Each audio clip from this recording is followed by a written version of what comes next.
Assalamualaikum warahmatullahi wabarakatuh. Saya Arif Kurniawan, NPM 2082 10003. Di sini saya akan mempresentasikan hasil kerja saya, yaitu yang keempat tentang ternak ayam joper pendaging.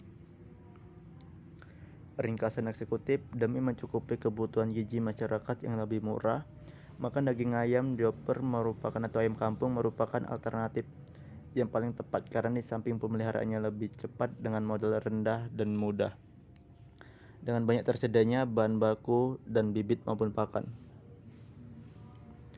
Peluang dan tawaran: dengan menjamurnya bisnis kuliner seafood di kota besar seperti Medan, yang menyediakan daging ayam kampung belum tercukupi suplai daging ayam kampung, maka masih banyak peluang untuk usaha ternak ayam joper ini.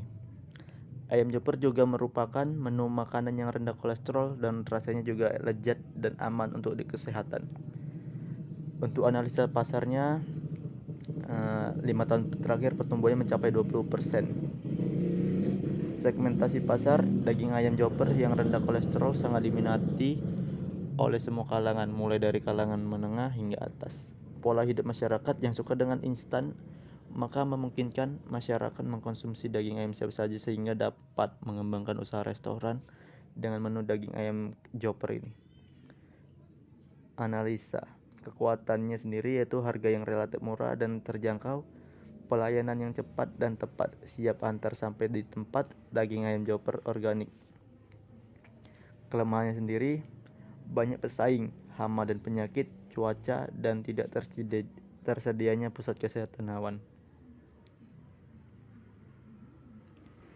Buat produksinya, dalam 1 tahun 3 kali panen dengan produksi 200 ekor per 4 bulan. Buat bibitnya langsung diambil dari peternak. Pembelian pakan pur pada toko terdekat, jagung dan dedak pada musim panen saja, agar harga sedikit murah. Buat modal awalnya, yaitu ada 3 juta untuk kandang. Untuk kandangnya itu 3 juta rupiah, tempat pakan dan minumnya 200.000 rupiah, jaring pagarnya 350.000 rupiah, totalnya 3.550.000 rupiah. Estimasi pendapatannya 190 ekor sama dengan 270 dikali 37.500, hasilnya itu 10.125.000. Jumlah pendapatan per bulannya itu kita bisa dapat 10 juta, itu 10.125.000 rupiah. Untuk jumlah pendapatan per harinya itu 337.500. Perhitungan laba atau rugi. Laba atau rugi per bulannya, jumlah pendapatan per bulannya itu 10.125.000 rupiah.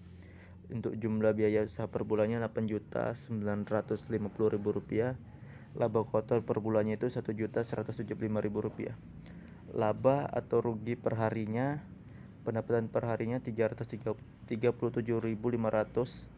Jumlah biaya usaha per harinya 298.333 rupiah. Laba kotor per harinya 39.167 rupiah. Sampai disitulah presentasi saya. Assalamualaikum warahmatullahi wabarakatuh. Lalu presentasi yang kelima itu menyusun rencana kerja dalam bidang peternakan ayam joper. Visi dan misi perusahaan saya, yaitu visi dari perusahaan kami ialah menjadi salah satu peternakan ayam joper yang berkualitas dan juga harga yang terjangkau bagi masyarakat.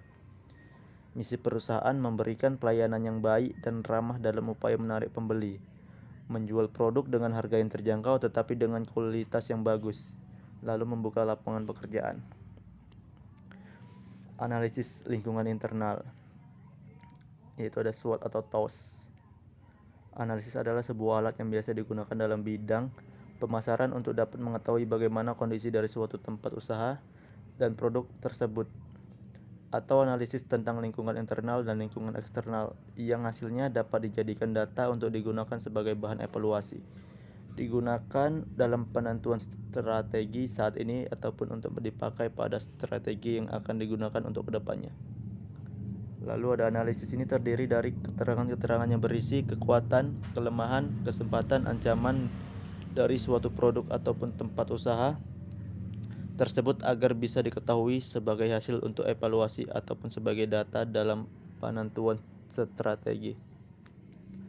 Lalu menetapkan tujuan dan sasaran.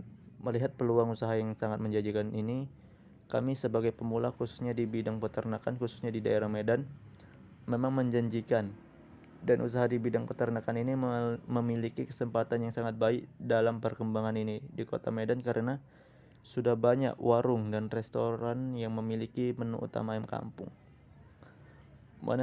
Menetapkan strategi. Adapun strategi pemasaran yang dapat kami lakukan yaitu dari mulut ke mulut dengan media internet seperti Facebook, Instagram, Twitter, dan lain sebagainya. Pengembangan produk seperti membuat telur-telur ayam kampung sehingga kita tidak menjual daging saja tapi telur juga. Analisis aspek SDM. Mendukung kelangsungan usaha ini dibutuhkan beberapa elemen SDM, yaitu ada distributor. Agar usaha ini dapat berjalan dengan baik, maka kita bisa bekerja sama dengan para pemilik rumah makan atau restoran. Lalu ada tenaga kerja. Dalam bisnis peternakan ini kita tidak memerlukan sumber daya manusia yang ahli dan skill yang khusus seperti sarjana dan lain-lain. Akan tetapi yang diperlukan adalah orang yang mau bekerja secara tekun, telaten, sabar, kerja keras, dan tidak gengsi. Lalu ada masyarakat sekitar. Selain SDM dari distributor dan tenaga kerja, selanjutnya masyarakat juga berperan penting dalam kelancaran usaha ini, karena kita harus memiliki hubungan baik dengan masyarakat setempat. Karena apabila kita tidak mempunyai hubungan baik, maka bisa saja usaha kita tidak disenangi sehingga dapat terjadi hal-hal yang tidak diinginkan. Sehingga disinilah kita sebagai wirausaha harus mempunyai sikap yang baik dan jujur terhadap siapa saja. Proses sistem. Dalam persaingan bisnis yang semakin keras dan ketat saat ini, IT memegang peranan penting dalam pengembangan bisnis. Teknologi kini semakin marak diperbincangkan yang diyakini dapat memberikan keuntungan bersaing. Pemanfaatan IT dalam bisnis yaitu untuk meningkatkan kualitas informasi, kontrol kinerja, dan peningkatan layanan untuk memenangkan pasar. Analisis kelayakan bisnis adalah proses yang menentukan apakah ide bisnis entrepreneur dapat menjadi bisnis yang sukses. Tujuannya adalah untuk menentukan apakah suatu ide bisnis layak direalisasikan. Analisis kelayakan bisnis dapat dikaji dari 4 aspek utama, yaitu produk, jasa, industri dan pasar, organisasi, dan keuangan. Sementara rencana bisnis merupakan alat perencanaan yang mengubah ide bisnis menjadi kenyataan. Rencana bisnis disusun berdasarkan studi kelayakannya, tetapi memberikan gambaran yang lebih komprehensif daripada studi kelayakan. Aspek pasar. Sebelum memulai usaha dan mengetahui layak atau tidaknya usaha ini, pertama akan dilakukan kajian aspek pasar dengan menganalisis pasar potensial yang akan dimasuki oleh produk yang dihasilkan. Dengan demikian akan kita ketahui keberadaan pasar potensial yang dimaksud. Untuk mengetahui pasar potensial, kami akan menganalisis permintaan dan penawaran. Penawaran. Mengingat besarnya peluang dalam usaha kuliner, maka kami akan memberikan penawaran yang menarik bagi konsumen. Selain itu, kami memberikan harga yang terjangkau. Antisipasi masa depan. Sebagai wirausahawan yang baik, kami tidak akan membiarkan usaha ini berjalan secara mendatar. Kami akan terus mencoba memperbaiki kualitas pekerjaan kami agar para peminat dan konsumen puas atas pelayanan kami. Karena apabila kualitas dan pelayanan tidak kami tingkatkan, kemungkinan besar usaha ini tidak akan maju dan terancam bangkrut. Kesimpulan, menurut kami usaha ini dapat berkembang dan akan mencapai keberhasilan. Kami sangat yakin bahwa usaha ini akan maju dan terus berkembang karena dilakukan oleh orang-orang yang mempunyai kualitas dalam menjalankan setiap pekerjaan. Kami sadar bahwa usaha ini tidak akan langsung berkembang pesat, tapi kami akan terus berjuang untuk menjalankan dan mengembangkan usaha ini. Baiklah, sampai di sini hasil presentasi saya. Kurang lebihnya saya mohon maaf. Assalamualaikum warahmatullahi wabarakatuh.